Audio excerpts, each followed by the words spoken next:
Good morning, Mr. Kanabar, Mr. Rohabgi, my fellow days participants, ladies and gentlemen. It gives me great pleasure to be here to talk to you. Originally, I was not scheduled, and then Mr. Rohabgi caught me on the corridors in another conference and extracted this promise. So I am going to talk a little bit about developments in the international area from the point of view of both economic and the practices perspectives, and that are kind of ongoing as I see it in my movements across the globe. And I will also give you a few graphs, you have to bear with them, just to indicate to you the kind of challenges that the Indian government is currently facing in the taxation area, in other words, for resource mobilization. We have to therefore look at what we will be doing in India in the context of the overall global practices, and keep in mind at the back of it all that whenever we are talking about tax policy, there are basically 4 principles of taxation that must, to the extent feasible, be kept in mind when we are structuring tax policy. They are first, the effects on the efficiency of productive resource allocation.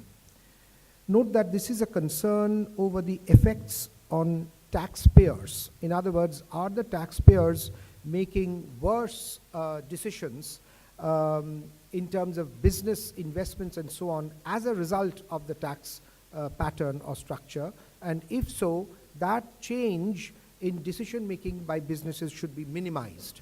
That's the efficiency argument or principle of taxation. The second are effects on equity across taxpayers. Again, this is an effect on the taxpayers themselves. In other words, we have to design taxation in such a way that the impact on different taxpayers is not non-neutral. It should be as neutral as possible across taxpayers. Third is the effect on economic stabilization, or whether the tax structure is such that when the economy is moving through cycles, the tax structure automatically stabilizes the impact of the cycles and brings it closer, brings the economy closer to its medium-term growth path. This is an effect or concern over how a tax structure may be used to improve the macroeconomy. And fourth, one principle is that of revenue assurance, a principle that was added subsequently to the original 3. And this is from the point of view of the tax administration. Thus, the modern principles of taxation, of which international taxation is a part, are anchored. Thank you. Thus, the modern principles of taxation, of which international taxation is a part, are anchored on concerns over productive sector activity, government's macroeconomic policies, as well as tax administration's revenue generation targets. With this in mind, let me cover some prevailing and emerging points in international taxation that touch various of these aspects from a tax policy point of view. The first, well, before I go, I'll come back to the Indian case a little later. So the first issue is one of headline rates. As capital has become increasingly mobile across international borders, headline rates have fallen unilaterally across countries.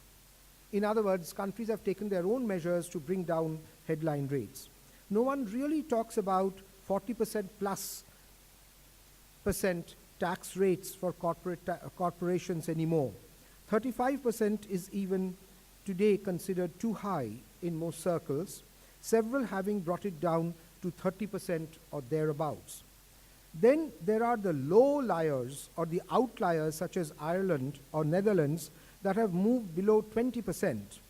Such unilateral behavior does have repercussions on neighboring country tax rate preoccupations, such as for the United Kingdom, where competition for international capital provides tremendous pressures to scale back their own corporate tax rates.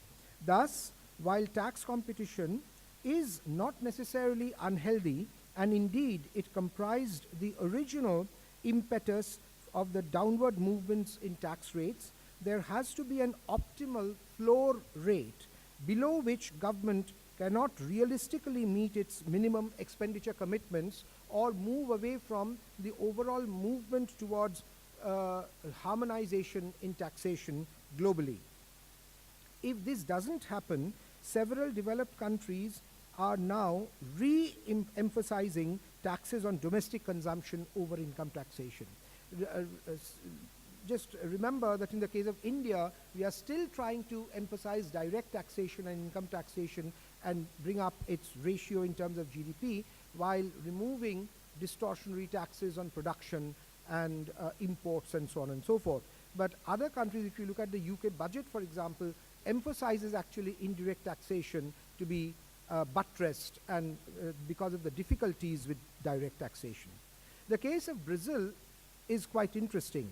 While its headline rate is below 20%, there are other taxes on corporations such as PIS and PASEP and some others that are earmarked for social expenditures and whose bases are broader than profits, whose tax base is broader than profits. It's kind of sort of like value added, but not even quite value added as the tax base. Hence, the effective tax rate on companies can be much higher than the headline corporate income tax rate.